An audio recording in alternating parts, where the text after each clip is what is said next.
Welcome to the banker lamp. Please enjoy the video. You start by powering off the controller and removing the battery pack.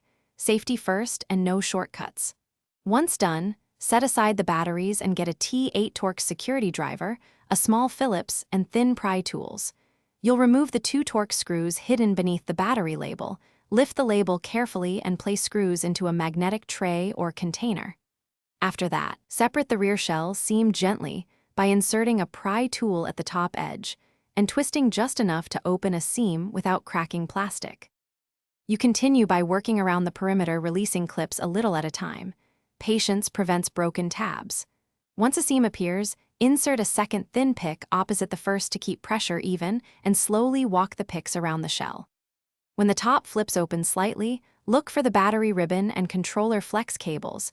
You must carefully unplug or lift connectors. Do not yank. Also detach the trigger spring assemblies and note orientation so you can reinstall them correctly later.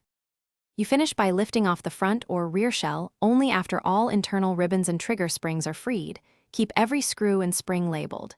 Before snapping parts back together, inspect plastic tabs and button posts. If one is damaged, use a small drop of epoxy or a spare clip to restore fit. Reconnect ribbons, reseat triggers and springs, then loosely fit shells and test all buttons and triggers. If everything works, tighten screws evenly. If a button sticks, reopen and check for misaligned foam or a pinched ribbon as a troubleshooting tip. Thanks for watching. If this was helpful, leave a like and consider subscribing. See you next time.